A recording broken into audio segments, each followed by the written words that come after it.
विधान परिषद सदस्य लालजी प्रसाद निर्मल ने सपा प्रमुख अखिलेश यादव पर बाबा साहब भीमराव अंबेडकर का अपमान करने का गंभीर आरोप लगाया है। हाल ही में पार्टी कार्यकर्ताओं द्वारा अखिलेश यादव और बाबा साहब की तस्वीर को मिलाकर होर्डिंग लगाई गई थी।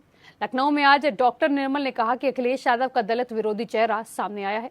इस तस्वीर के अलावा वह पहले भी बाबा साहब के नाम का अपमान कर चुके हैं।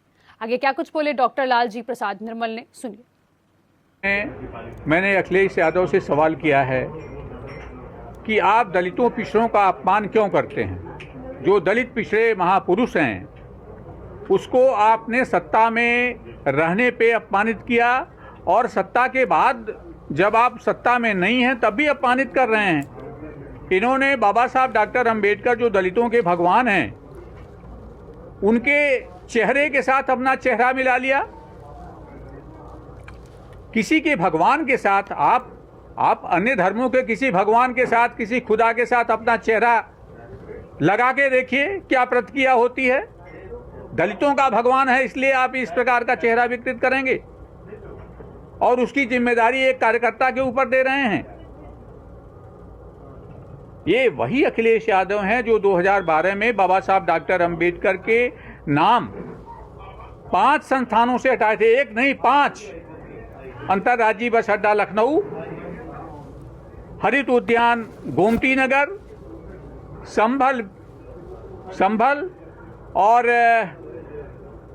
ये कन्नौज मेडिकल कॉलेज, ये भी अंबेडकर के नाम से था। इन सभी संस्थानों से डॉक्टर अंबेडकर का नाम हटाने का काम किया। और इसके अतिरिक्त वे केवल दलित विरोधी नहीं हैं, ये पिछड़े वर्गों के महापुरुषों के भी विरोधी हैं। और ज्योतिराव फुले के नाम से अमरोहा जिला बना हुआ था, उसमें ज्योतिराव फुले का नाम हटाया। छत्रपति साहू जी महाराज के नाम से अमेठी जिला था, उनका नाम हटा दिया।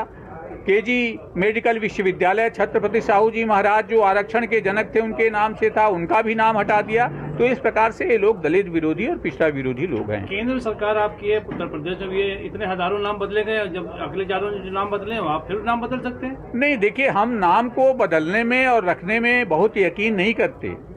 चूंकि अखिलेश यादव ने ये अपकृत्य किए हैं, आज वे अंबेडकर की फोटो ले रहे हैं, इसलिए सवाल उठ रहा है कि अगर अंबेडकर इतने प्रिय थे तो अंबेडकर के नाम क्यों हटाया। अंबेडकर की पत्नी तक के नाम को हटा दिया, अंबेडकर के गुरु तक का नाम हटा दिया। संत रविदास से आपको क्या चिढ़ती? तो सवाल तो उठेंगे, दलित तो सवाल पूछेगा। पीडीए है, पीडीए ने जो कदम उठाया वो पीडीए कुछ नहीं, उनका पी भी हटा है, डी भी है हटा है, सिर्फ ए रह गया है।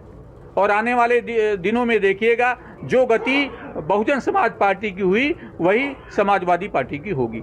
जनगणना को लेकर जिस तरह वो कह रहे हैं कि हमने ही सबसे बड़ा मेहनत की है, कांग्रेस भी ले जा रही है, सपा भी ले जा रही है। देखिए, जनगणना पे ये लोग कोई भी श्रेय नहीं ले पाएंगे, इसलिए कि समाजवादी पार्टी तो क्षेत्रीय पार्टी है, कांग्रेस राष्ट्रीय दल है और कांग्रेस 60 सालों तक इस देश में सत्ता में रही है। तो अगर जनगणना इतनी प्रिय थी, जाति गणना, तो फिर आपने क्यों नहीं जाति गणना करवाई? कांग्रेस ने क्यों नहीं करवाया? आज क्यों कह रही है कि हम श्रेय लेंगे या हमारे कारण हो पाया है? ये हमारे सरकार की नीति है। और यहाँ जो भी फैसले लिए जाते हैं, तो आपने देखा तलाक पे निर्णय लिया, 370 पे निर्णय लिया और भी तमाम महत्वपूर्ण मुद्दों पे निर्णय ले रहे हैं, इसलिए जाति जनगणना पे भी निर्णय लिया गया। कि जाति जनगणना जो है आगे चल के कामयाबी उसमें हासिल होगी नहीं? जाति जनगणना से एक स्थिति सामने आएगी और उससे जो संसाधन हैं, वित्तीय संसाधन हैं और भी जो भागीदारी है वो लोगों को मिलेगी।